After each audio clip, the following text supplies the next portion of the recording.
Welcome to the second episode of the Hot Air Outtake, which we actually thought of a name for. Yes. So, great, we did that. Yeah, last time Fantastic. we recorded this, no idea what the name was going to be. Yeah, I just had to, come up with something after the fact. Yeah, I'm happy with it, though. Yeah. And YouTube this past week seems to have been incessantly recommending that video to me.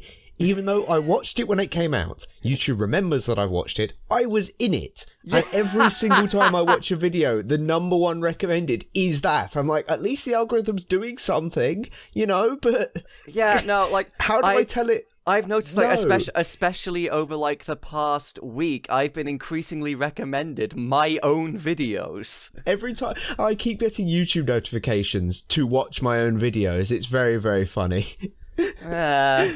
Okay, I just take it to mean that the algorithm is doing something, at least it's a positive. Fingers crossed. It has identified us as the kind of people that would enjoy that content correctly. Yeah. And it's right, we would enjoy that content so much that we'd make it. That we're making it. Okay. Anyway, we're going to start this off with Show and Tell, a segment where me and Jowo get to talk about whatever our current week's hyperfixation is. Indeed. And so, I am starting it off with early to mid-50s Formula 1. Mm-hmm.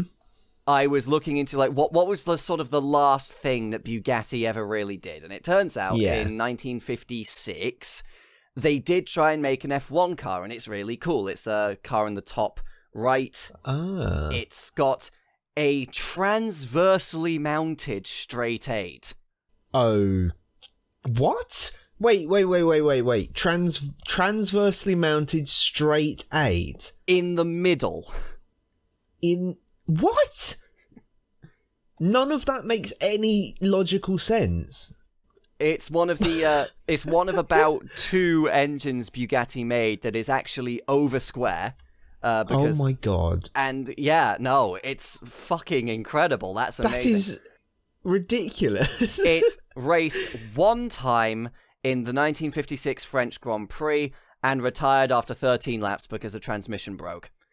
I'm not surprised if you're trying to make a transmission that can do that, basically. Yeah. Sort of I imagine bend physics. Yes, sort pretty of much. To somehow squeeze the power between from the engine to the wheels.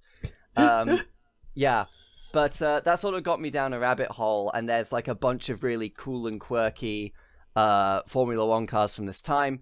So car in the middle has a Lancia, has a Ferrari badge on it. It's actually a Lancia. Huh. Right. Okay. And you can see the Lancia badge on the front. That is because Lancia did have their own factory race team. They did have their own racing department, hence this car. This is the Lancia D50, which had a Vittorio Jano designed V8. Very cool. Okay. Jano, of course, would later go on to be one of Ferrari's great engineers, and that is because Lancia, despite having a very successful race car on their hands, lost all interest in racing. Of course. And sold both the team and their racing department to Ferrari. Hence, Ferrari, for a season, unable to change these cars enough, just raced Lancias under the Ferrari team. Which is... Fair enough, yeah. No, which I just thought, that's very funny, honestly, to me. Top left, that is an Oscar. Oscars are actually really cool. I am not going to pretend I've heard of that before. OSCA, so it's Oscar. Oh, it's okay. It's it's one of those Italian companies where they just abbreviated it. Oh, yeah. Oscar later on went on to become what I can only describe as an Italian Porsche. Very cool. Mm-hmm. They had a car called the MT4 1500, which occasionally got full coach-built Berlinetta bodies, and they're absolutely gorgeous. Oh, wow. But this F1 car you see before you had a 4.5-litre V12 in it, designed by the Maserati brothers.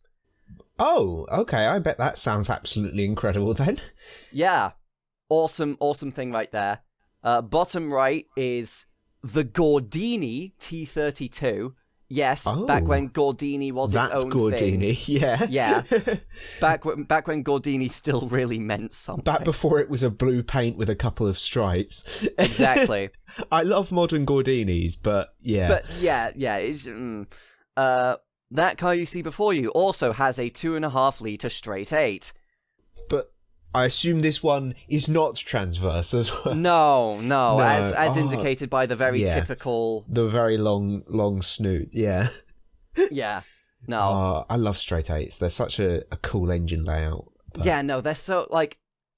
but because they were dropped in favor of V8s, whenever anything has a straight 8, it just immediately conjures this image of, you know, like, as you can see in the picture, the goggles. Massive. The wind in your head. It's a sort of the very romantic. Exactly. It's a very romantic engine layout. Yeah, because I mean, it's one of the ones that has never really come back. I mean, even V16s, there've been modern concepts with V16s, but straight 8s just kind of disappeared completely, which I guess makes sense. But yeah, because they're not good. They're not good. Yeah. Like, they don't make any kind of engineering sense. They take up a shitload of space. The crank has to be so long. Yep. And it's not perfectly balanced like a straight 6. So that crank has, like, weird torsional vibration shit going on. And, yeah. It's not a good idea. No. But because of that, because it's not a good idea, it conjures this, like the romantic image. Of, you know, just because something isn't good doesn't, just because it isn't good doesn't mean it's not good, you know?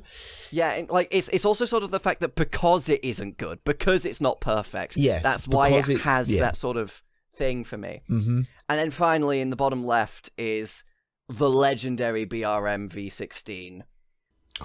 Yeah, which, you know, if you've watched a single Visio Racer video, you know about this engine. I do love Visio Racer. I don't watch as much of his stuff as I used to. I'm not, like, that's not me, like, throwing any criticism, but... Any excuse he gets to put it in.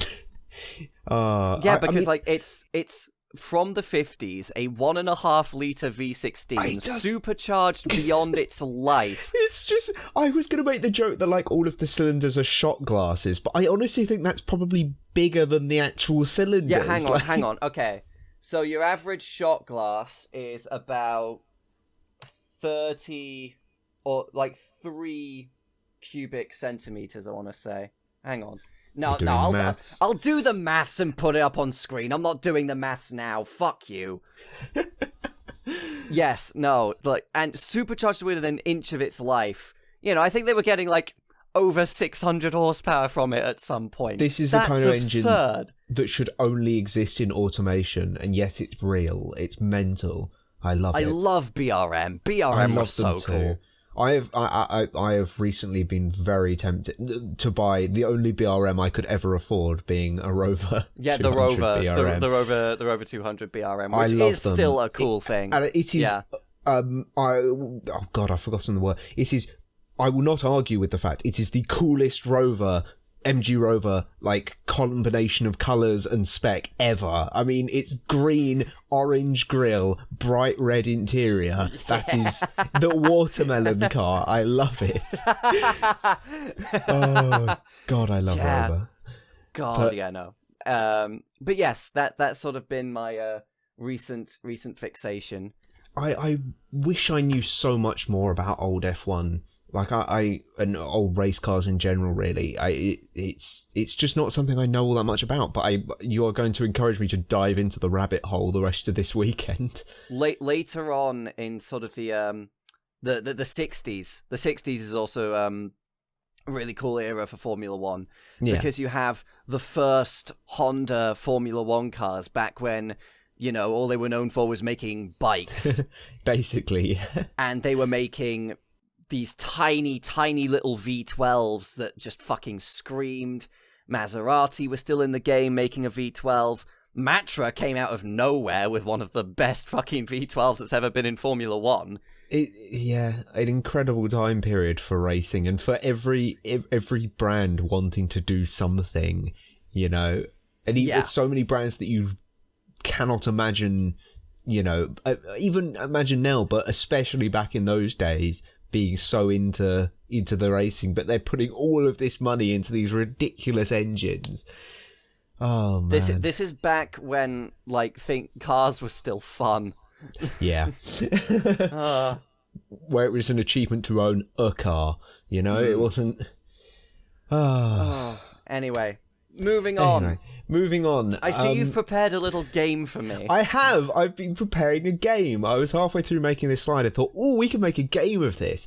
This has been. I've been in the rabbit hole of weird vehicles sold in South America, specifically ones that are bizarre rebadges of other cars. Yes. So we're going to play the what is this originally based on game. One of the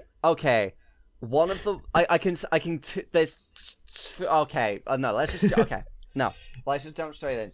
Well, so, the first one, so it's the Chevrolet Caravan Diplomata. This was the first one I saw that sent me down this rabbit hole, because I saw a picture of it on Instagram and I looked at that and thought, that is just the best looking vehicle I think I've ever seen. I just love it. There is nothing about that thing that I don't love. It looks so good. But what do you reckon this is originally based on? Play this at home, by the way. Right. Given it's a Chevrolet, it is really funny that the first thing I thought looking at it was Ford. I mean, these aren't necessarily all from it's what they're originally based on, so it might be a different brand, it might not, who knows, you know. Okay, right. Having said that, there is something sort of Vauxhall-y and Opel-y about it. A little bit, yeah. No,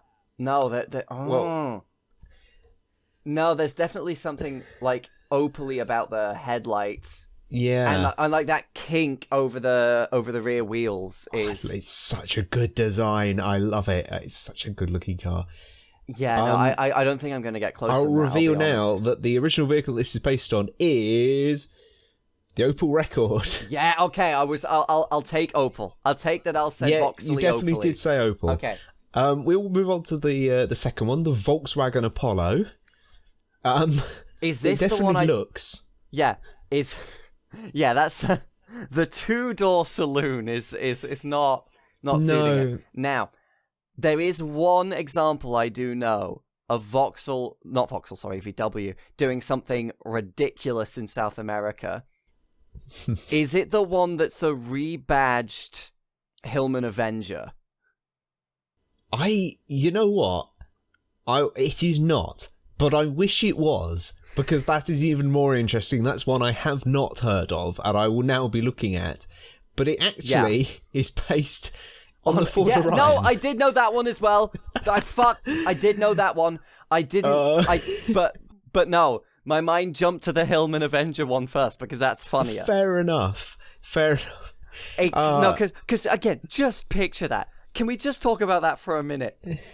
A VW. That is a Hillman. That is incredible. When I was searching up the images for this slide, that never even crossed my mind, because I have not seen whatever that is, but I will now be looking at it afterwards. What? I mean, I knew, was it the Hillman Avenger that had a life in Iran as well or something? Yes, I think it is. I seem to remember. I think it is, yeah. Hello, this is Editing Bin Man. It was actually the Roots Arrow, not the Hillman Avenger, for all you people already typing in the comments. But I did not know it was rebadged as a VW. I will have a look into that afterwards. Let's move on to this next one. Now, this next one I do not think you are going to get unless you are really good at recognising obscure bodyline parts. Yeah, no, that it is ringing a bell, and I'm going to be really annoyed if I get it wrong. Is it a Cadet? It is not. I will show you. The hint is that line at the top of at the beginning of the door window where it kinks up like that. Do you recognise that from anything? Where it kinks up? Oh. Is it something Japanese? Do you want to... Oh, no. Shall I reveal? Yeah, no, you revealed. The fucking Renault 12. I shit Oh my you God. not. This is the second generation, but it's still based on the first one, which was a Renault 12. What the hell? Oh my God. I would love to have sat in that meeting. Did they just Ford just call up any manufacturer who would answer and be like, do you want to build a car with me? I don't, okay, because a lot of the reasons that these cars exist is, okay, no. A lot of the reason these cars exist is because a lot of the South American dictatorships had really, really, really high import taxes to try and encourage local business. So, like, it can't have been any, because I know that Renault did actually own a factory in Argentina. So the only reason I can think is, like, Ford didn't have a factory in Argentina. Yeah. So, like, fuck, we need to sell a car in Argentina. Who has a factory in Argentina? Renault? Sure. What the fuck? I also just love that, like, if you look really close, you can see it's got the 3-lug wheels. Like, the lineage is still there. What a bizarre thing. We'll move on to this one, the Ford Del Rey. That name rings a bell. That picture rings a bell. He looks so fucked up. He just looks. He does. You know that picture where it's like the guy saying, "Going in to get a haircut, wish me luck," and then the after. Sat in the car. That is what this looks like. It looks like it looks AI generated. It just doesn't. No, it does. Maybe it's the angle of the picture, but that rear axle does not look like it's sitting in that rear well and wheel well properly. None of the proportions look right or the angles match. It's just incredibly terrible.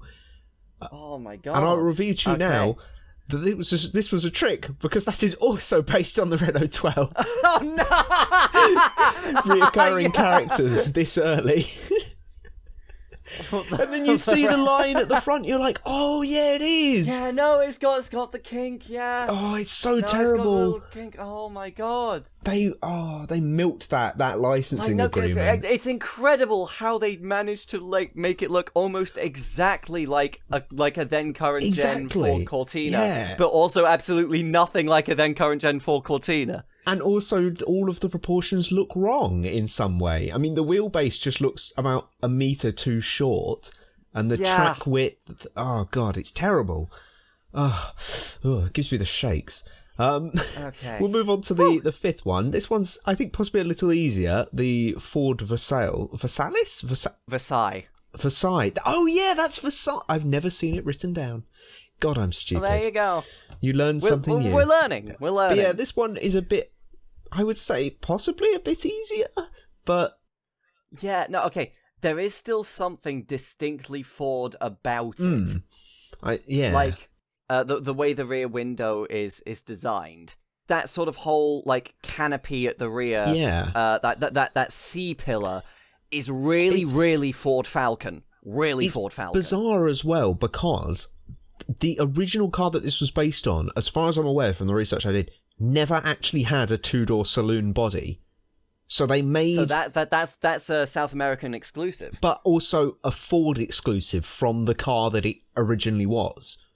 It seems like a lot of effort for a very niche body style, but I guess they must like them over there. Yeah, because, I mean, like, the Volkswagen Apollo up there. Yeah, true. The Ford Del Rey. Mm-hmm. Yeah. They've all got them, yeah. Well, this was originally based on the VW Santana. Oh! And now I say that, I bet you see it in, like, the rear boot line. No. I love the Santana. Yeah. I'm probably more acquainted with that than I should be. This final one, I think... No, I do know that one. You can tell. It's why I've been saying Vauxhall this whole time instead of Volkswagen, because that is a Vauxhall Corsa. Is that your final answer? Oh, shut up. Is that your final answer? No, Astra. Is that also your final answer? Oh, fuck. No, it's definitely... No, come on. Cadet. It's one of them. It's a Vauxhall Opel, whatever the fuck it is. It's an Escort. I'm sorry. What the fuck? Oh, what the fuck? Huh? Yeah, it's... Oh, God. And then the sideline is...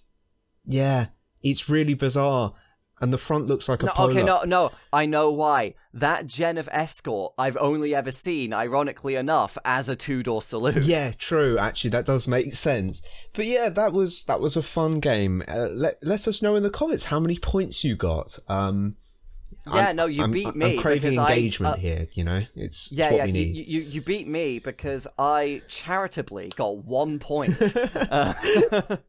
Oh, I mean, I did pick some very obscure ones, and I didn't get. No, I wouldn't have got them without knowing previously. But yeah, that was show and tell. I hope you enjoyed. Now, should we move on to some news? Yes, let's move on to the news. So, first item on the agenda: Lancia's totally back, guys. They're for real this time. We promise. We pinky promised that Lancia is back this time. Yeah, they're We're not so lying. back. Believe us. Okay, so apparently the deets on this, they have a 10-year strategic plan in place. Interesting. The new Ypsilon hybrid is set to debut next year. Right, I'm sure it will, yeah. 2026, they are set to have a new electric flagship, which, given leaks, will either be called the Gamma or the Aurelia. We don't really... Of course. Yeah. I would prefer it be called the Gamma, because if it's called the Aurelia, and it's like an SUV or something, which, like, knowing the current car industry, it probably will be. Yeah. Look on the bright side. If it is called the Aurelia, we have a new Yelling at Cloud segment already done. True. You know, that's so generous of Lancia to take us into account and feed our future content. Always thinking about us. Yes. But I will believe it when I see it. Yeah, and then 2027 or something like that, there's going to be a new Delta. Okay. Then they've already got really solid, or like they're saying really solid plans in place for a dealership network in France. I think they said they were going to open something like 20 dealerships, and then 50 dealerships in other countries like the Netherlands, Germany, various European countries, I presume. I wonder if they'll come back over here. They haven't had anything about that. It's mostly been mainland Europe so far. Yeah, I know that they pulled out quite a long time before they stopped making anything.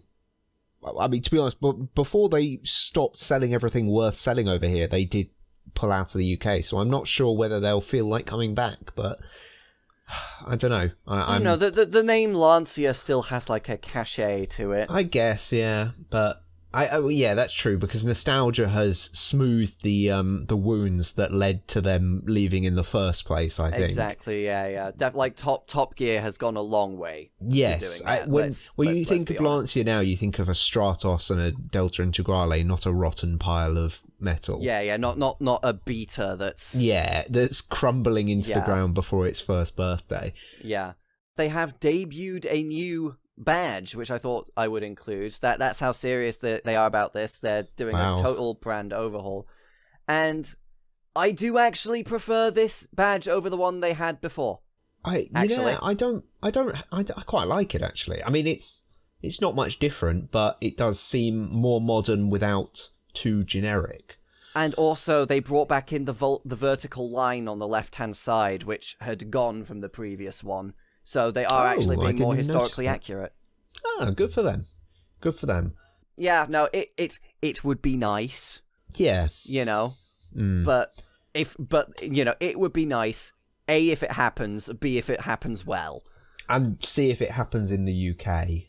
Because if you heard the news, it wasn't just a little thing that I read recently, but I believe Genesis over here are closing down all of their independent dealers and just combining with Hyundai. With regular Hyundai dealers, which seems to show how well their attempts at going up market in the UK are working.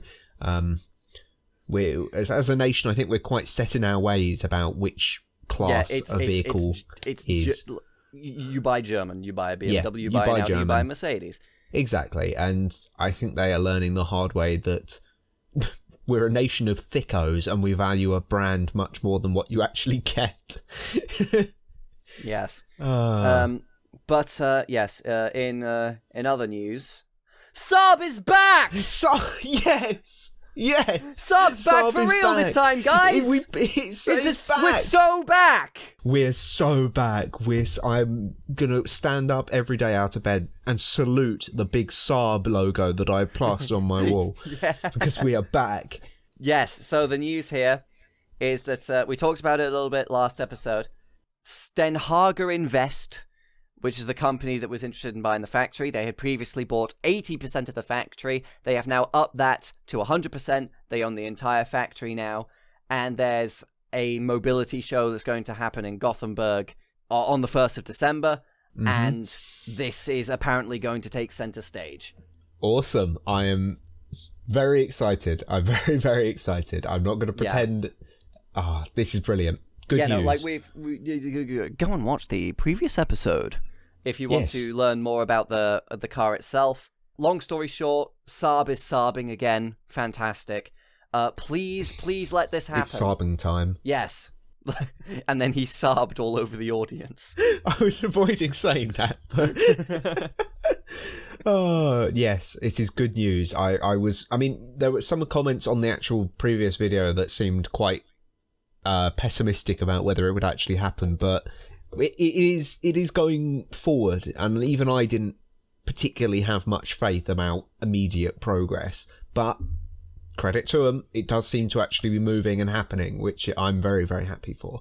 Yes. No. If big if, but if it does happen, very cool. Yes. Right. They seem committed, at least. Indeed. Moving on. Is the MPV coming back? Is it? The evidence seems to suggest that it is, which is... I'm happy. Yeah, no, definitely. Like, if it is coming back, thank fucking God it's about goddamn time.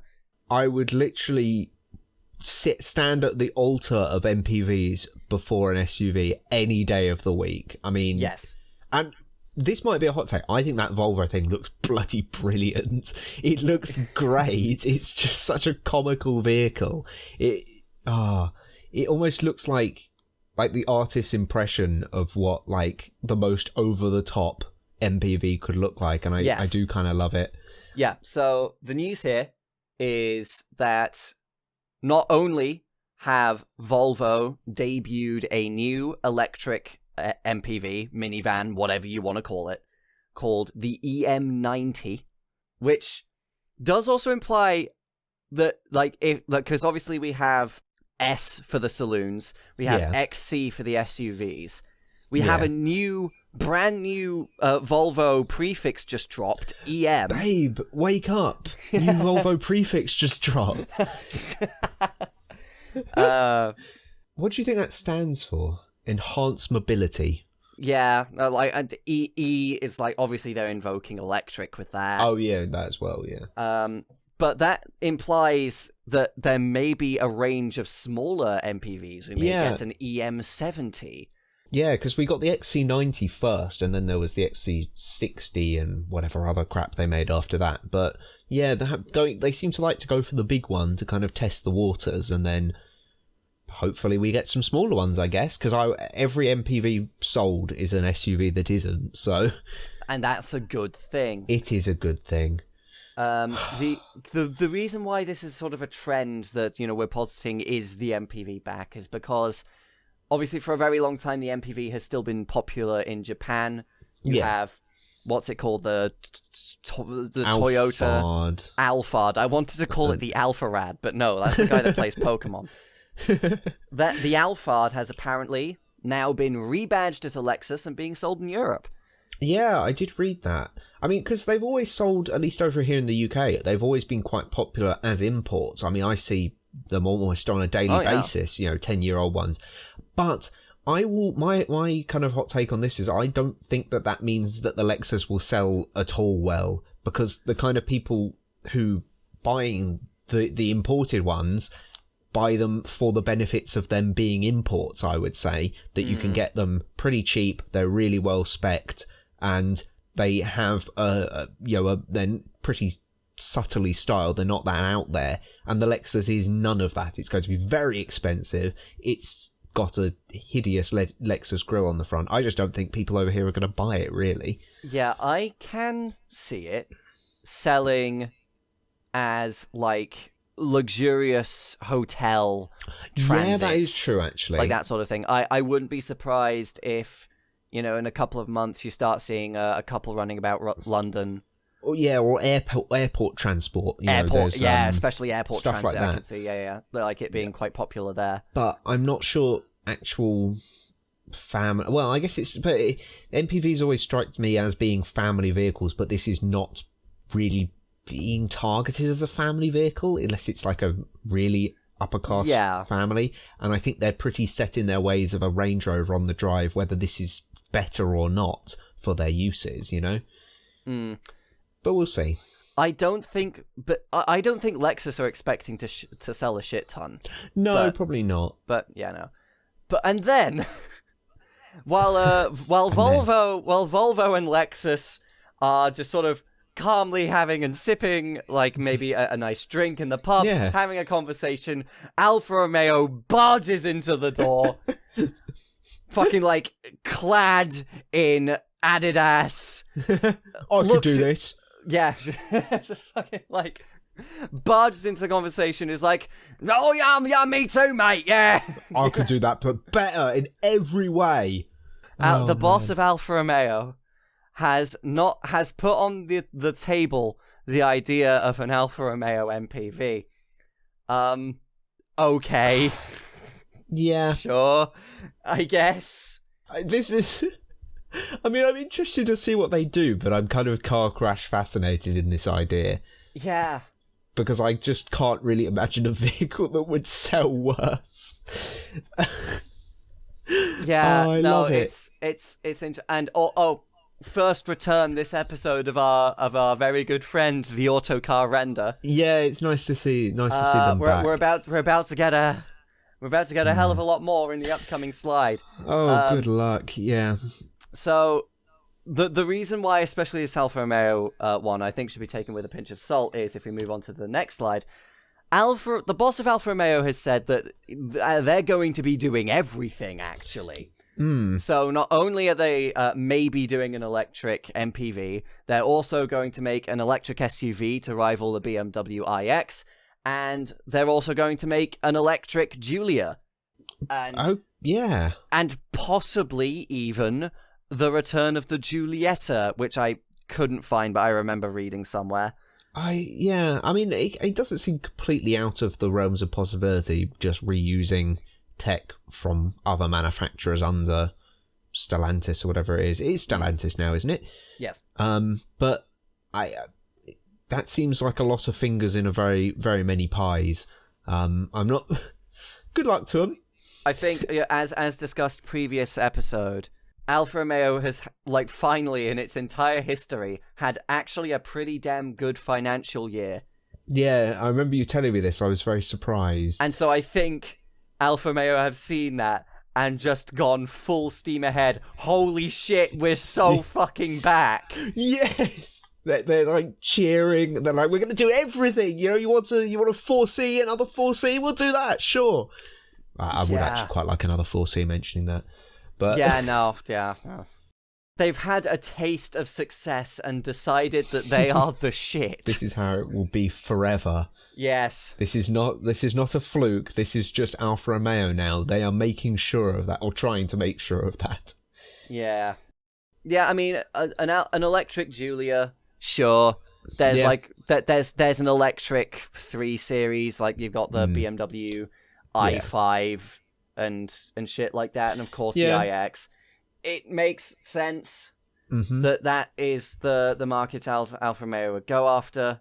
I just always think it's not a great idea to base your brand image or even a single car off this is a blank car rival. Yeah, the Giulia has always, for me, appeared I love it. I think it's a great looking car, but it's always been it's never got anywhere close to actually being considered as a rival on the same level. It's always if you want an oddball rival, go for the Alfa, but it's never a serious contender, I think, for the majority of people, and I'm not sure having an electric one will change that. Yeah. I think the success of the Quadrifoglio has gone some way to establishing that is true. the Alpha as like as a more genuine competitor, because people love the Quadrifoglio, and that is true, for pretty good reason. Yeah, but I think I see more Quadrifolios than the actual base models, to be honest. Exactly. I've seen way more Quadrifoglios than I have regular Giulias. Yeah, and that's, I mean, good for them. They're selling lots of them, but I'm not sure that's not how you establish yourself as a regular market contender across the whole thing, by only selling performance models. Yeah, no, it's an odd one. But oh well. I wish them the best of luck. And apart from, yes. So the news here is that the Jaguar F-Types and Audi R8s are being made. It's a sad day. It's a sad day. It's sad, but my little bit of a spicy take, I'm not as sad as I thought I would be. No, because I feel like they've had a good run, and you know what, you can't complain as if they've been overlooked or anything. They've both had tons of media attention, been sold probably way more than they expected. You're always going to be able to find used ones, but they also have reached the end of their lifespan as current models, even with a facelift. Yeah, even arguably the F-Type reached the end of its lifespan as a model a couple of years ago. Yeah, and I think that the facelift, terrible. Underneath the F-Type is the old XK, really. So that XK was like largely a new car, but still, when did the old XK debut? Like 99, wasn't it? No. The original XK was based on the XJS. Oh yeah, of course. Yeah, my bad. And then you had the second XK, which is what the F-Type is based on. But that second XK, when did that debut? Like 2006, 7, something like that. Yeah, that was. Like, it's had a long time. They've got their use out of the platform. We can call it there. Yeah. And I won't lie, like the Audi R8's cool. I'm not going to deny that. It's kind of cool, but I've never felt strongly for it at all. Just because it's cool that underneath it basically is a Lamborghini that is sold at a cheaper price and is therefore more accessible to enthusiasts. But I don't know. I guess I've thought if Audi were to make a supercar, it should be an Audi supercar and not a rebadged Lamborghini. And it's just always seemed a bit to me. I mean, I love them, don't get me wrong, but they've always appeared to me to be the safe supercar that they never did anything particularly interesting with the platform because they didn't want to disrupt their like successful middle manager customer base. It was, I mean, the idea of a supercar that you can reasonably drive to work every single day for however long the life of the car is appealing, but to me that isn't a supercar that appeals to me. Yeah, it's why the version of the R8 that I've always wanted is like the original first gen. Firstly, because it looks better. Yes, it definitely does. It does.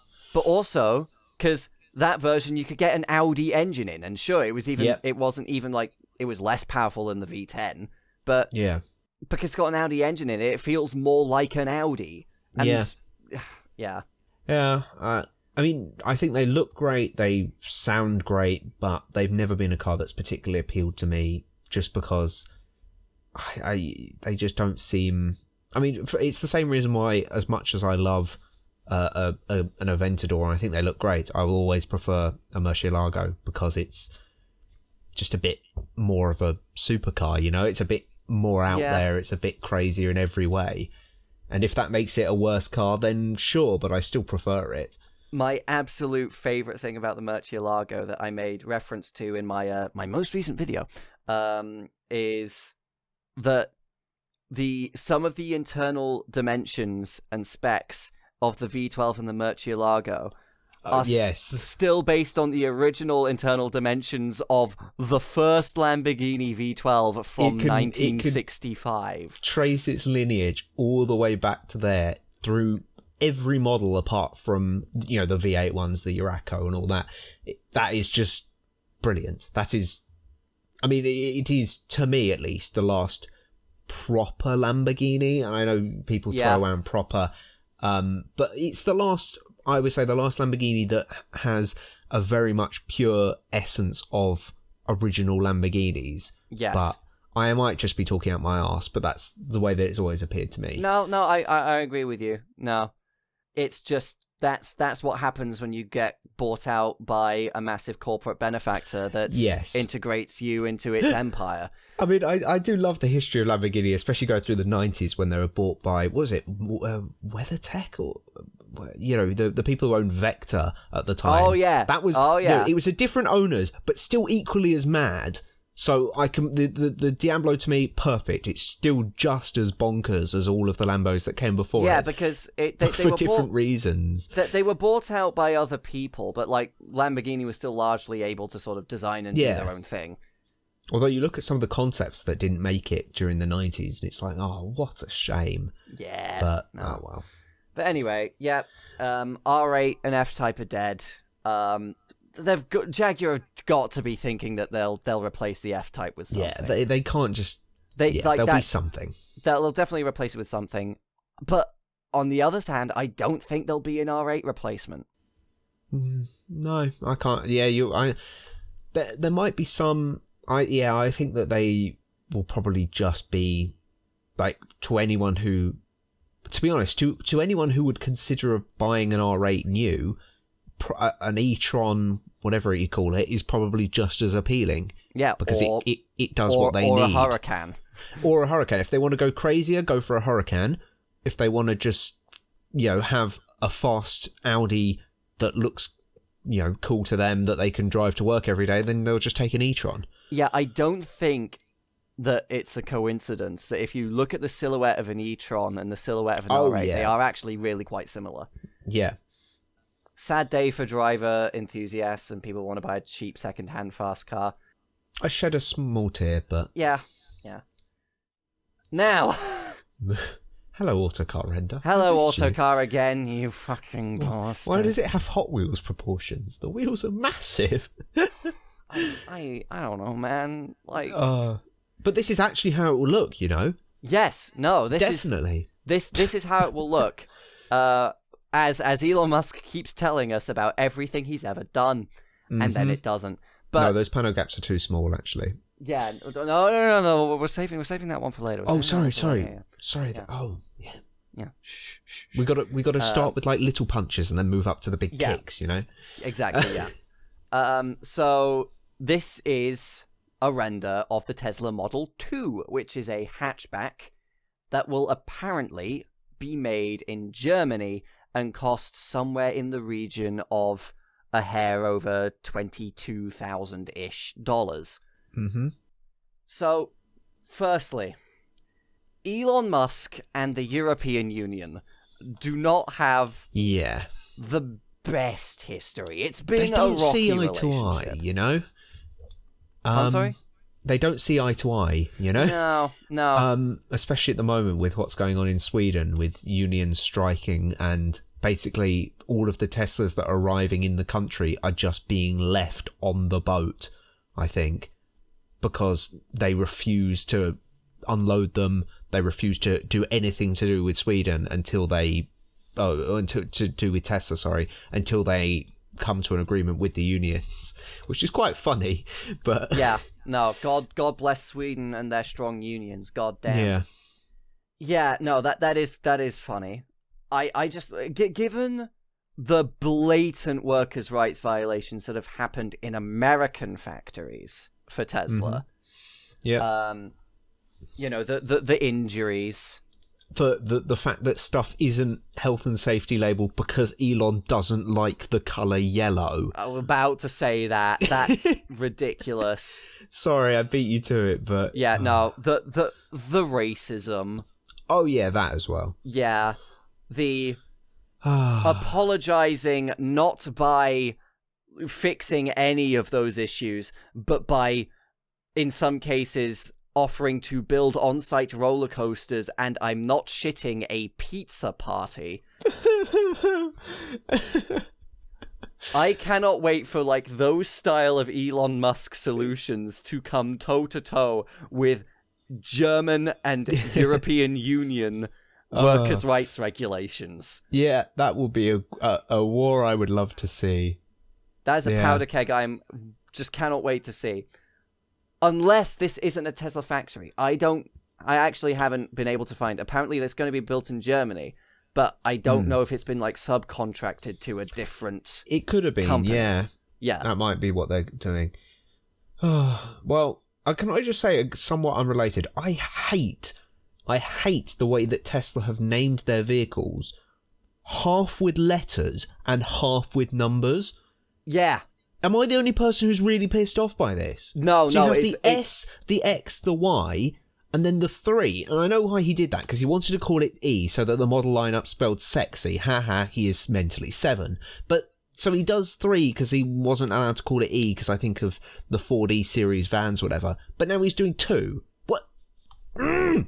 Annoys me a lot. Oh, breathe. Oh my god, this fucking dude. He's literally mentally guy. 6. Like, I actually recently, I was watching a video, and in the video was included, like, various speeches that he's given, like the presentations when he introduces a new model. I'd seen pictures. Yeah, I'd seen pictures from the presentation before. I'd never actually watched them. And the guy is just a shit presenter. yeah. Like, He's quite awkward, isn't he? He's so awkward. And the amazing thing is, he's been getting more awkward as the years have gone by. It's because he realises that people like him less. that and also I think he is actually, like, he does actually have brain damage. Yeah. Like, you know, he's like, been huffing paint or something in the factory. No, like, he has, like, onlookers and people who keep, like, tabs on this kind of thing. Yeah. Have noticed that a lot of his recent rash behavior, especially involving X.com, a lot of his behavior involving that, fun fact, symptoms of, I think it was ketamine addiction. Oh! Yeah. He's like half the people from my college then. That was a fun time. And no, and like, that wouldn't be surprising because he has in the past espoused his belief that ketamine is a better antidepressant than most actual antidepressants. So, no, the dude is probably just addicted to ketamine. He's just on Ket. Like, yeah. The Tesla Model K coming out next year. Oh, God. It comes with a little bathroom and a mirror in it. The thing I find about Tesla is it's sad to look at because they had so much in their hands and it's all just been squandered. By one fucking guy. By one bloke. 5 years ago, if you had talked shit about a Tesla, half the people in Britain would have kicked your throat in because it was the next thing. You know, Tesla was a byword for an electric car. That's such an achievement. You know, you wouldn't... There were no other real electric cars that people bought apart from like Nissan Leafs. You wouldn't say, oh, I have an EV. You'd say, I have a Tesla. But they've just squandered it. He has squandered it by himself. And then you look at the footage of the people who are still so delusionally defending him with their self-drive stuff, almost being killed by their cars. And they're like, oh, I think it's having a bad day today. Yeah, no, I saw that video today. Actually, I rewatched that video where it literally tries to turn them into parked cars and kill them. Parked cars, and it can't navigate a straight line. And it tries to turn them into parked cars and killed them, and then or tried to kill them, and then appeared that it tried to kill them for legal reasons. The car is not programmed to kill people, as far as we understand. From the best of our knowledge, yes, but. The fact that it does that, he grabs the steering wheel, turns it back so it doesn't do that, and then keeps talking about how we just need good better it is. AI. Oh, it is like a cult. I'm sorry, but it just is. Like I guess it's sunken cost. If you paid all that money for a car that's worth 40% of what you paid for it a year ago, you're going to have to keep telling yourself that it's still the best thing on, since sliced bread. Otherwise, you're going to go into your bathroom and start sobbing. But speaking of that, of people who are going to be doing a lot of sobbing. Hang on. I just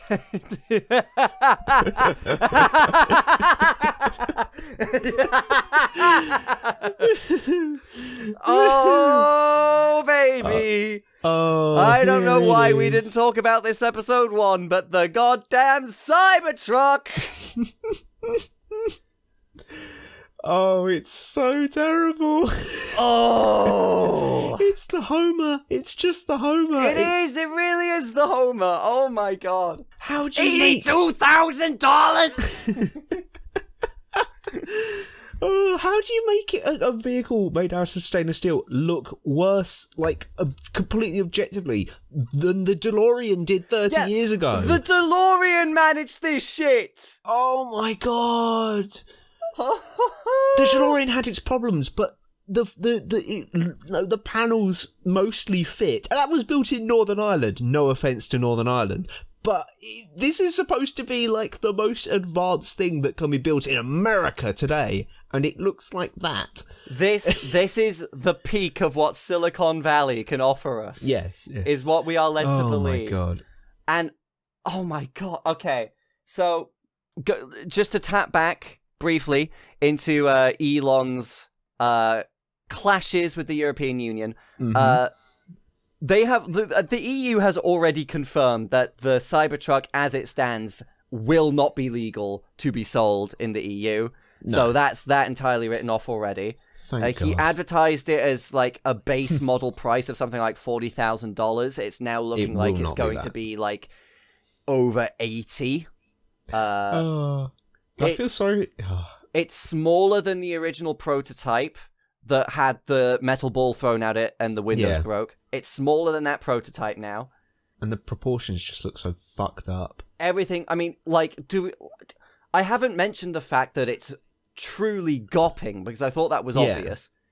And finally... And it can't go off-road. Yeah, no, I saw a fucking video. I saw a video where it was driving in one of the hardest off-road tracks in the world, and it was a normal dirt road in Mexico. Yeah, it was literally like a small dusty hill, and it struggles.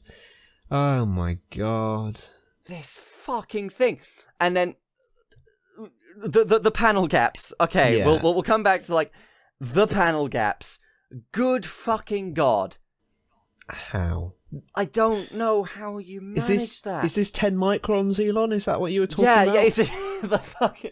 I wanted to bring up the email. Oh my god. It's so, of course... you know what? I'm going to be honest. For those who are not aware, when Elon, I think, but before a lot of these panel gaps became completely public knowledge, there was an email that was sent out to presumably Elon's engineers, with Elon saying that because the Cybertruck has so many straight lines and straight geometry, panel gaps and tolerances and bad tolerances will show up like a sore thumb. So we need to make this car to the tolerance of 10 microns. with his excuse being, if Lego and aluminium cans can manage it, then so can we. Right. Well, apparently you can't. So, here's the thing. There is one tolerance on aluminium cans that is down to 10 microns, and that is the thickness of aluminium that is used. The joints in the can are actually tolerances way bigger than that. Oh. So if you want to make a car on this scale with panel gaps with tolerances of 10 microns, and just to be clear, that doesn't mean that the actual gaps are 10 microns thick. That means how much either way of the target. Yeah, the variant. Is 10 microns. even to get that on a car made of metal this scale, you would literally have to CNC machine it out of a single giant block of steel. He just doesn't know what he's talking about, does he? I mean, I will just say, I absolutely, sitting on the sidelines, adore all of this going down. It is fucking brilliant. I feel like like the day that all this started, I feel like I woke up in, the mid-80s or something, because it feels like a privilege getting to watch such an incredible display of cock-up and such a, like, one of these crazy, things that will have a book written about it. I mean, Ralph Nader could have a field day on this, and I have the privilege of watching it from my sofa with no investment, watching this company crumble by itself and make this truly horrendous product. It's just great. I'm so pleased to see it, because all the people who are being screwed over, who are wanting to buy these and who are going to find out how terrible, are, to the best of my knowledge from all the ones I've seen, the worst kind of person. So it's like, I just don't care. You're either like an ANCAP, like, anarcho-capitalist arsehole, or you're just stupid. Yeah. But it's to the point now. Usually I have sympathy for stupid people, right? Yes. It's not always their fault. Sometimes they just haven't had the information in front of them. They were dropped as a child. Yeah. At this point, with this much information freely available right in front of you, I don't have sympathy. You are choosing to be stupid. And, I mean, it's... Also, I just love the fact that Elon seems to think that... He seems to forget that the internet never forgets, because he publicly puts out these completely stupid things, expecting people to not remember them in 6 months. This thing's supposed to float. I forgot about that. Do you remember that? When I forgot about that, through a river. Look at these fucking paddle gaps. Amphibious electric car. This can't go wrong. This will sink like a stone with all of these gaps. And also, I just like pointing out the thing that I've just noticed. Look at the two images where you could see the wing mirrors. The fact that they're completely different. They have no idea what they're doing with this thing. They are desperately clutching at any straws to actually make a vehicle, but it's going to be terrible, and I love it. I'm so pleased. My God. No, this might actually, like, this, the Semi, the Roadster. Oh, I forgot about those two. Whatever happened to those? Yeah, no, it's because, like, so the Roadster and the Semi were announced at the same event in 2017. Yeah. Haven't heard a peep out of them since. Hello, it's Editing Bin Man again. Actually, we have heard things from the Semi. Turns out it's been used by Lay's and PepsiCo, but they've had terrible experiences with it because it's awful. Who would have fucking guessed, lol? The Cybertruck has been the main focus of attention. That was announced in 2019. In the announcement speech, he said, "We're making it right now," which of course then turned into, by 2021, had turned into, "We'll get it out for 2022. 2022 turned into, "We'll get it out for 2024. And it will be December 2023 by the time that you watch this, and nobody has taken delivery of one. Has Tesla accepted deposits for Cybertrucks? They did, yeah. Yeah. When they first announced it, because all of the really, there was one really insufferable guy I went to secondary school with who posted on his story on Instagram, the screenshot of, the $100 deposit paid for a Cybertruck, the initial deposit, which I think is brilliant, the fact that he could literally never get that car, and I bet they don't make it easy to refund that. Because accepting deposits like this for a car that is provably not ready. No. That's how Tucker went down. Yeah. That's what Tucker got sued for. Yeah. The fantastic, amazing Tucker 48. Yeah. With the I mean, I love the Tucker, and I absolutely adore everything about it, the story and all of that. But yeah, this is basically exactly what got Tucker completely gone. But the difference with the Tucker is that the problems that they... I guess it's not much of a difference, was that they could have put out a decent car, but he just kept looking for more things and it just kept going wrong. I mean, putting a helicopter flat six in it with a single speed transmission that was actually 2 torque converters instead of I mean, that is basically the Cybertruck. It's you could have just made a normal electric pickup. Yeah, eventually, yeah, no, in a way, except, you know, like, we were starting off trying to do all these wacky advanced things, eventually working your way towards, like, a normal vehicle. Yeah. The difference is that Tucker, sure, he was eccentric. He was, you know... very much larger than life. Very larger than life in, like, a decidedly American way. Yeah. But at heart, he was a competent engineer. Yes, and the vehicle was largely... I mean, it had its problems, but it was largely very advanced, and, you know, once they produced a few, it was a good car. But yeah, like once you start getting like the later pre-production run models of the, like, you know, the 55 or whatever that exist, or that were built, like the last ones of those ended up having an engine that worked, a transmission that worked mostly. Well, no, they eventually, like, that like torque converter one that was initially only designed for like the first engine before they got the helicopter flat six. Okay, yes, and then it was a pre-selector transmission at some point. Yeah, they made a couple of cars where they literally went to junkyards and ripped cord transmissions out of. Yes, I remember reading this. But then, like, that was to test it. They then looked at the design of the transmission, made their own improvements, and started making them themselves. Hence, you get the Tucker-matic in the later cars. Yeah. So, like, eventually, the Tucker was making its way to being a real thing. Yeah. That would have been a pretty damn good car. The exact same thing has happened with the Cybertruck, with the whittling down of the advanced features, but there's no competency at the helm. No, there is nothing, like, speaking completely objectively, this is a terrible vehicle. There is no way around it.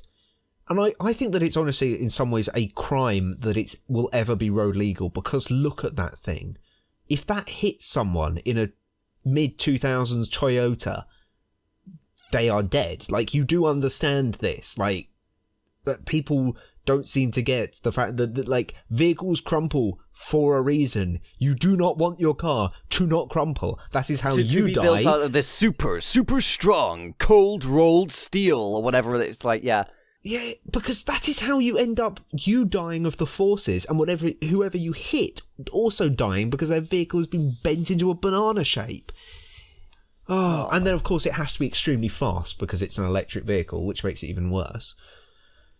Oh. Yeah, no, it's just so beautifully ridiculous. Yeah. Fucking hell. Jesus Christ. Moving on. Yes. Moving on. So, the Porsche Panamera's got a facelift. I usually wouldn't consider something like this worth talking about. Yeah.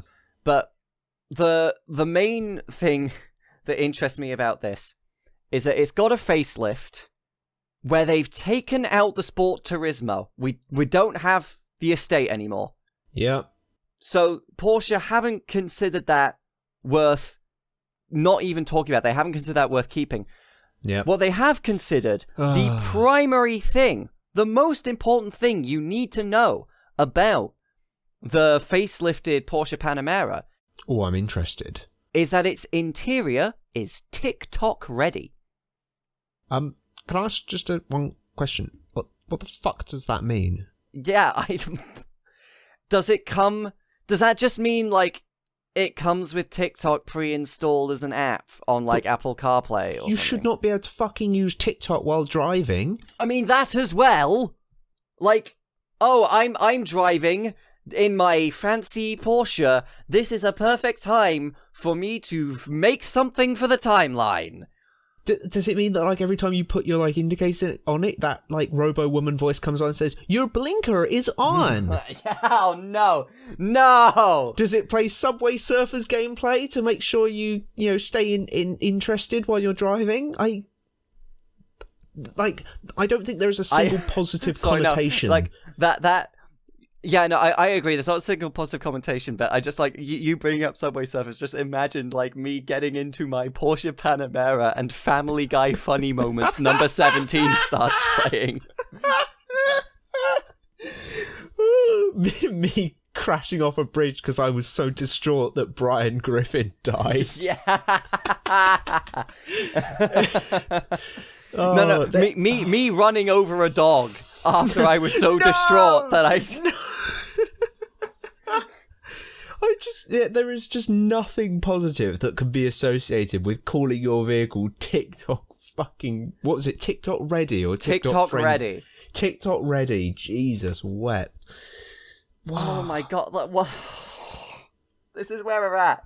This is what the car industry is now. This is Porsche. This is fucking Porsche. Like the proverbial money gods printer of all things automotive. The fucking money printer. It's like when like politicians' kids get them to like do videos with them where they're like talking about complete shit they don't understand, or like those like I hate him, but those Nigel Farage TikToks when he's talking about like bad news in Pogland or whatever. It's what are you talking about? Okay, no. To be like, fuck Farage, but those were cameos that he got paid to do.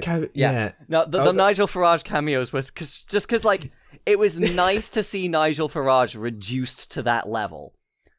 Again, like just to reiterate the point, this is Porsche. Yeah. This is the money printer. This is the big guy. This is like the shit. Yep. Porsche, they make the money. They're the big baller. They are like the fucking kingpin of the car industry, and they are branding their car as being TikTok ready. This is where we're at. Rejoice. Also, the facelift is ugly. It also just looks worse now. A GR86. I like the GR86, but why would you make your Porsche look like a GR86? Yeah. Yeah, no. So, bad. Yeah, fuck. TikTok fucking ready. I'm very curious to find out what that actually means, though. Like, yeah, no, because I genuinely think it just means that it will have TikTok as a pre-installed app, or on like the touchscreen. Those screens are massive. It's just going to be the most obnoxious thing I've ever seen. Oh. And yeah, no, moving on. Yes. So what was it? The Tokyo Mobility Show, I think is what it's called. Happened a couple of weeks ago. Mm-hmm. And surprise, surprise, it was filled with sports cars. And so auto journalists the world over... Does this mean that all the sports cars are back? Yeah, simultaneously opened all their windows and screamed to the street like they were fucking Ebenezer Scrooge after he woke up on Christmas Day that... Sports cars aren't dead! The sports car is back! They're all back and they're all exactly how you want them! Everything is good! Rejoice! Rejoice! Oh, God. So, of course, none of these are going to get made. Except the Prelude, maybe. The only one that has been confirmed as they're definitely working on it, and it actually probably will happen, is the Honda Prelude in the top left. Which... I mean, I think it looks all right, but I just think it's going to be a generally rather underwhelming vehicle. Yeah, it's going to be, like, I don't have big hopes for Honda after the Acura Integra debuted. Hot take, I love the Type R. I think it looks absolutely amazing, but only the Type R. The rest of them are disappointing. Like, the rest of them is, like, you know, you're paying $10,000 extra over an Accord. To get most of the same shit. Yeah. So, yeah. I will say that I am internally weeping at the fact that we're not getting another Copen. That is just the worst news. No. It's going to be the anticipation, because we're never going to... You know, they never really come out and say actively, we're not making anything like this, get fucked. So I'm going to spend the next however many years praying that they make another Copen, and they never will. Yeah, no, the Copen is a disappointment. While I was being sort of a little pessimistic about all of them, Toyota have been. I think this is the FT, the orange one in the middle left. It's like the FT dash something. Yeah. There have been leaks about that one for a little while. So, maybe then. It does look really good. Yes. And I mean, I guess they do have somewhat a track record of putting their desired FTs into production eventually. Yeah. With a lot of asterisks, talking about how once they're watered down and they don't look as good. Yeah. But maybe one day that would be very nice. Yeah. Mazda have also had some things for a little while, and recently they did. I think they've either filed a patent for something, or they might even have been an actual like mini press release they did, where they said they are like they have so obviously the MX-30, the SUV with the single rotary, range. They have actively said that the rotary they designed for that they did purposefully design to be modular. Yes, I do remember reading that, actually. And so there is rumours that there will be like a sports car hybrid that does have a 2-rotor that via like hybrid stuff is connected to the rear wheels. Yeah, but I don't have much hope because, I mean... Because Mazda and rotary engines have such an interesting relationship, the way that Mazda loves the rotary and the rotary doesn't love Mazda. Yeah, no. But maybe. Maybe. We'll see. Again, it would be nice, but we'll see. Yeah. That Nissan is definitely not getting made, and I'm glad it's not. It's not a looker, is it? What's that style of like of Japanese car modification where they put like the ridiculously over-exaggerated... Yeah, Bosozoku, that's right, yeah. I do love Bosozoku. But it's like they've tried to make a Bosozoku car from factory. The whole thing that I love about Bosozoku is the fact that it's like the expression of the individual making it. If you make a car like that, that's not how that works. You know, you can't do that. That's a corporation doesn't have the individuality to make a Bosozoku car. Yeah, and also Bosozoku, it kind of has to be based on a car that wouldn't really be that sporty. Yes, it's true like, as well. It's sort of like there's like an ironic sense. Exactly, yeah. It's like, I know that I've, like, they're standing there like proudly, I know I've ruined my car, and that's the statement that I'm making. And it would just never be able to be translated into anything production that could possibly work. No. And then we have this Subaru? This Subaru thing. I don't really know what's going on with it. I thought the BRZ is still a thing, right? Yeah. Like it's still I not over here, but in America and whatever. Yeah. So what are you doing? I don't know. I think they're trying to do like a rally thing with it. It kind of looks like it's got like a bit of off-road flavor to it. But... I mean, it looks like a Vision Gran Turismo car. Yeah. And I don't mean that as a compliment. Yeah. It looks like one of those really forgettable Vision Gran Turismo cars, because there's just nothing about that is pleasing to the eye, I don't think. No. It even has the terrible WRX cladding thing going on around the wheel arches. Ugh. Anyway, so yeah, it's Jesus isn't coming back, actually. In conclusion, you should be sad. Yes. And moving on. This happened almost exactly a month ago, but it's still pretty interesting to talk about, I think. So Tim Oldland didn't have a great experience with the interior of a new Honda. It's the one with the terrible name. I can't. It's got a colon in the name. I can't remember. It's called the Honda like colon or something. E colon NE1 NI1. It's called the NE. I'm sad you got there in time, because I was going to make like a colon as in poo poo joke. I mean, you have seen it, so Yeah, that's just a terrible name for a vehicle. But yes, if you don't know already, he is a kind of motoring journalist. He had a Twitter thread about how much he disliked, for perfectly valid reasons, the in-car entertainment, mostly the in-car entertainment in the new Honda E:prostate NE1. There was a few other things that he complained about as well. And Honda just took the car away. Honda PR just said, you spoke negatively about this vehicle that we gave you to report as, factually, so we're going to take it back.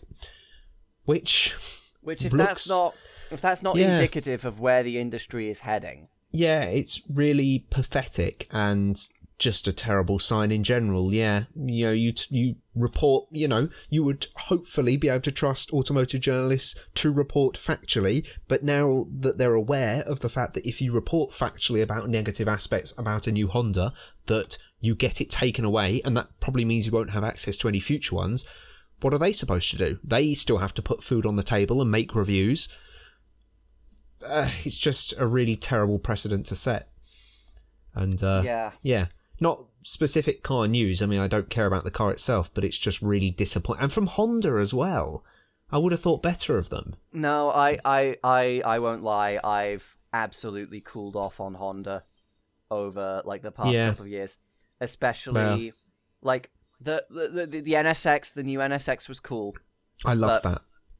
But they haven't really done anything that cool besides the Civic Type R. No, and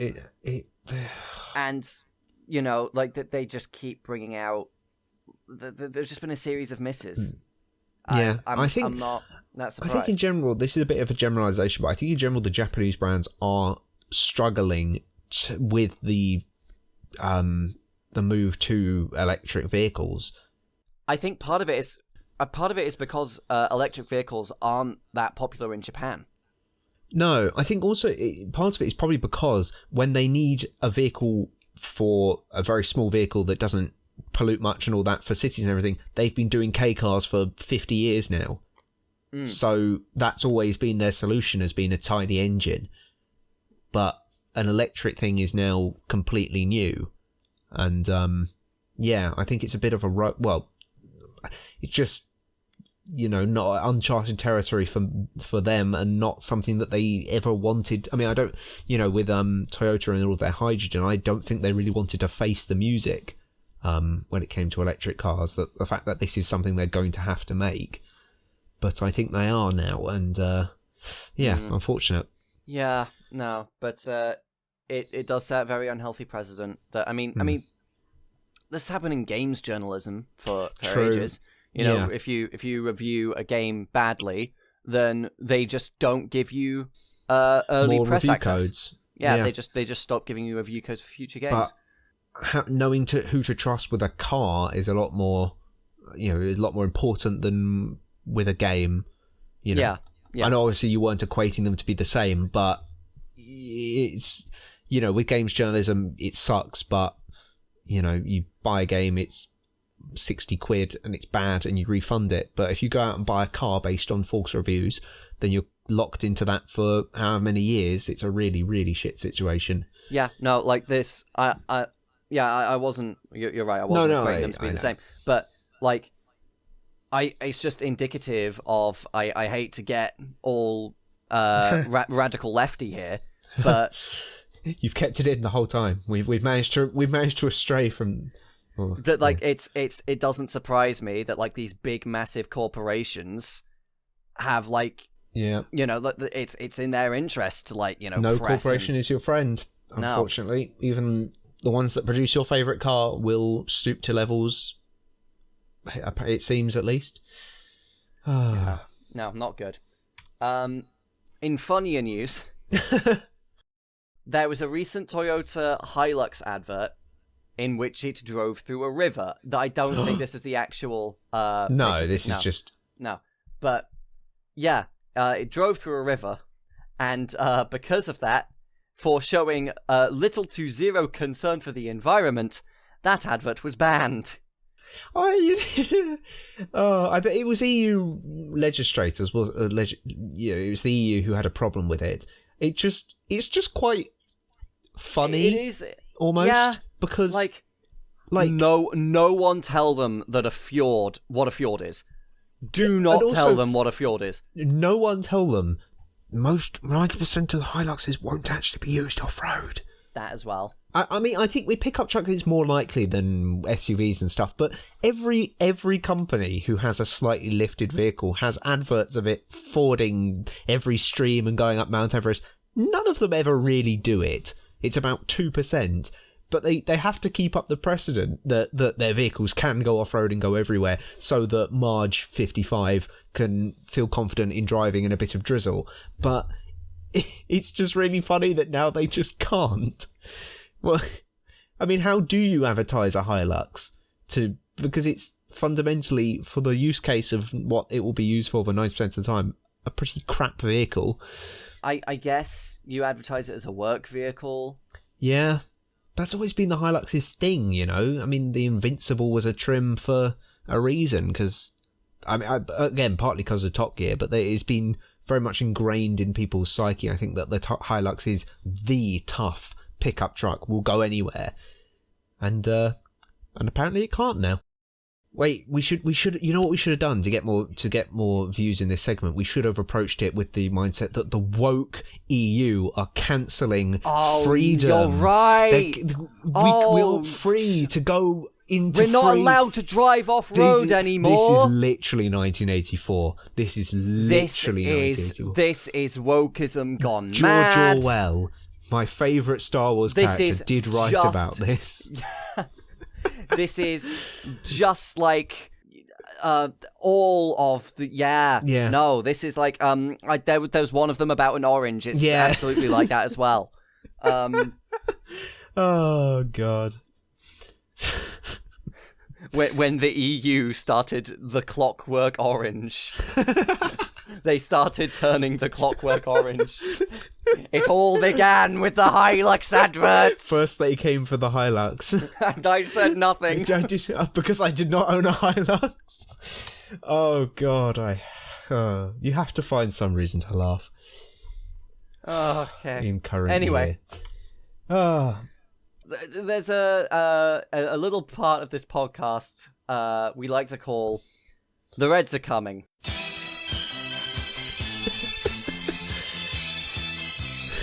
I'm hearing it so bit compressed.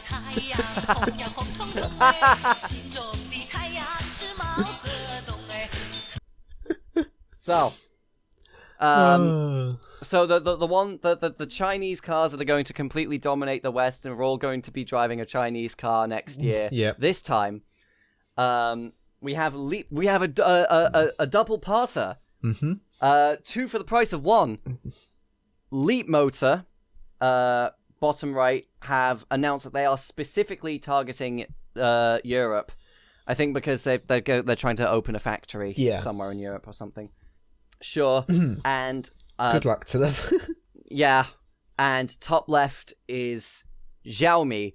If you don't know who Xiaomi are, they I guess like the thing that most people in the West would probably know them for is phones. Yeah. But they're one of those like massive finger in every pie. Yeah, like, Chinese corporations like Samsung are in Korea. Like they make some of everything. Yeah, or like Yamaha. Yeah. You know. Or Daewoo. Like yeah. Behind this, like, we primarily in the West know them for phones. Mm-hmm. In China, they do everything. Yeah, basically. That's what they caught on with over here, mostly. Yes, but, and they have now expanded into trying to make cars, which doesn't surprise me. No, I guess.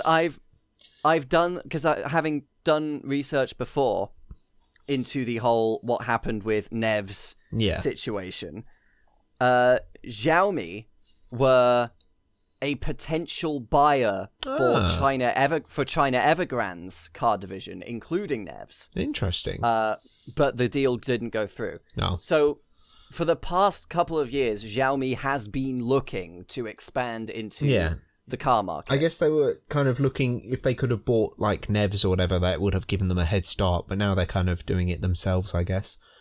Yeah. And then Yeah, no, I guess there isn't really much to say. Although there was one other piece of Chinese vehicle news that I found out recently that made me quite sad, is that Aura are renaming the Funky Cat. Oh, no! It will no longer be called the Funky Cat. And again, the woke left comes for the Funky Cat. I'm so sad, because I think it's quite a cute-looking vehicle, but that name, I just think is perfect. That name is so it's stupid. So good, and I really despise it, because they're calling it, like, they're renaming themselves to, like, Great Wall Aura, and then it will be called, like, the One or something, which is just so miserable. Because they're all of them, all these, like, I hate corporate minimalism. Yeah. I fucking hate corporate minimalism. Fuck's sake. Jesus Christ. Me and my homies all hate corporate minimalism. Oh, yeah. So there goes a little bit of fun in our very miserable world. Yeah. Although, if and when we do finally get starting whatever these Leap motors are in Europe, I know no one will actually buy one in that colour, but if I see one in colour. like a mint green, I do like it. Yeah. I like anything in an interesting colour now. Exactly, just because everything's black and silver. Yeah, there's no car comes in a colour. They're all in shades now, unfortunately. Oh, at least anything is better than fucking Nardo Grey, but that's a rant for another day. Yeah. But anyway, I've just seen the next slide. The final slide, the yelling at clouds segment. Yeah, the really and rightfully depressing so. one. What you are looking at, ladies and gentlemen, is the new Ford Don't say it. Capri. We laughed at the autocar and how they'd been doing renders of the new Capri for years now. Why couldn't they have been true? Look at it. It's hideous. Oh, God, I am so miserable about this. What? Like, this is a new low. Yeah. This is, like... It has never been more over. Yeah, no, it's never been more Jova than it is now. Previous levels of over... look like a paradise. Have been blown out of the water. Oh, my God. Because what the fuck? The Puma was disappointing, but at least the Puma looked somewhat funky, and also the Puma was always a niche vehicle.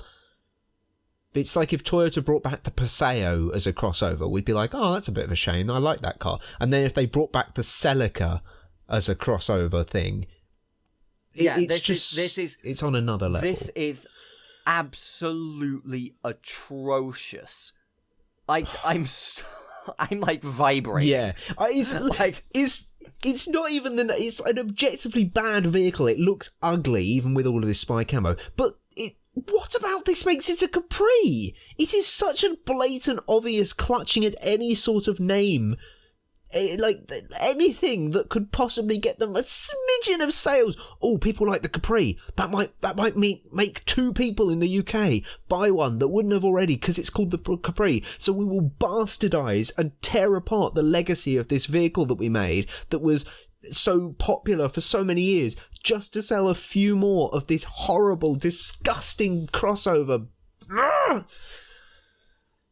And like, I had the take last episode that Nissan's fallen off. Yeah. I think Nissan was falling off for a while. Yeah. The speed, the just absolute record time in which Ford has fallen off It has been genuinely astounding. when you're in a falling off competition and your opponent is Ford Motor Company. Yeah, because what have we got, right?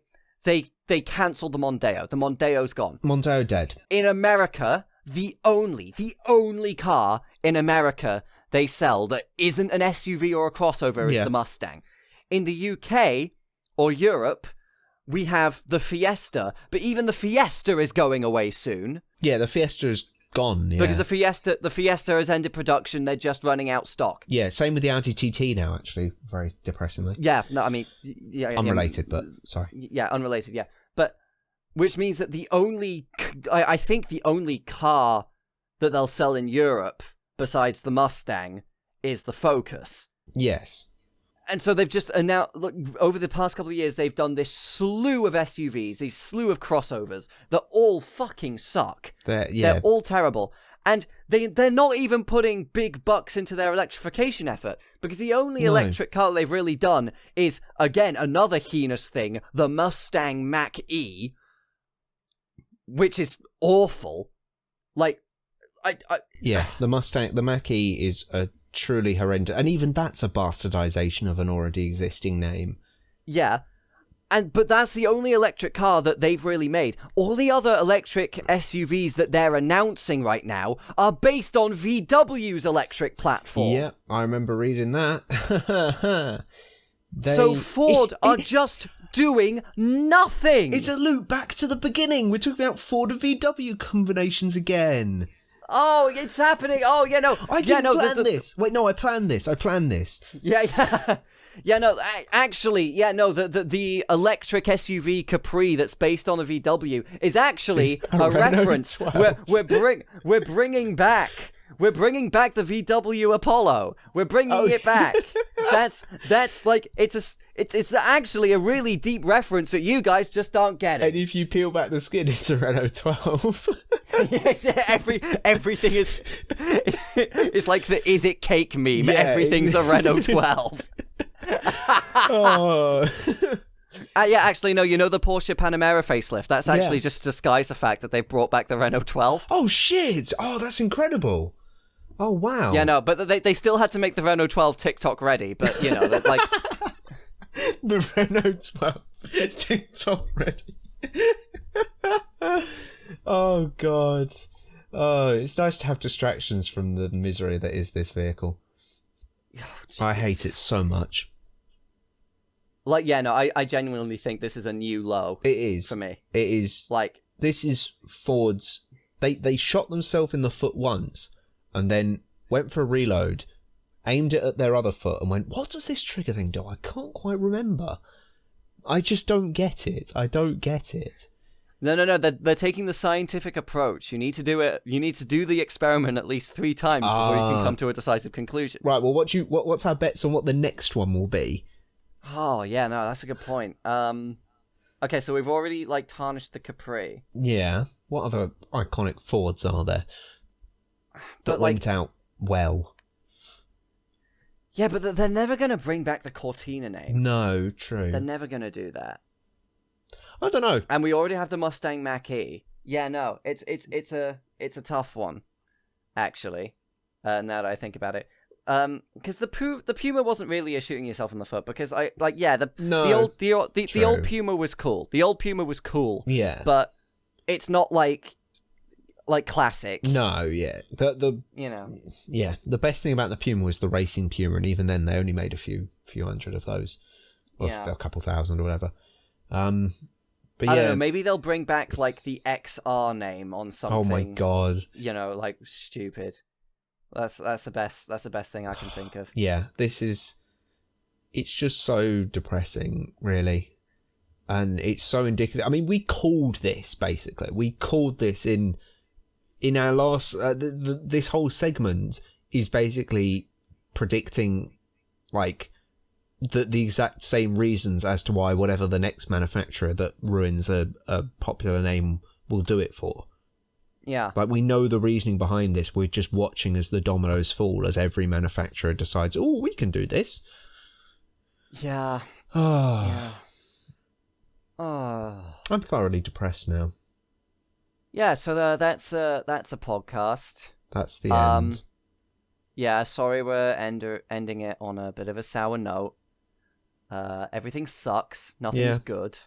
What? Can we just pull up the picture of the Cybertruck and its panel gaps again? That'll get me laughing. Yeah, no, okay, just to cheer us up. Just to cheer us end up. on a happy note. Here's a panel. Yeah. This thing floats. Somebody's going to drive this into a river. Oh my god. Yeah, no. Because someone's like, oh my god. Someone's going to try and prove somebody on Twitter wrong by driving this thing into a river and just going to drown. I don't. No, I think it's going to be sadder than that. I think someone who just really likes Elon Musk. He said, "Oh, he said it can float," and like he hasn't said it since, but he hasn't said it won't. Yeah. So I'm like, yeah, I'm gonna do it. Oh. Yeah. No. I think it's gonna be. I think it's gonna be sad. Oh. But yeah. That was a podcast. Yeah. Bye-bye. Bye.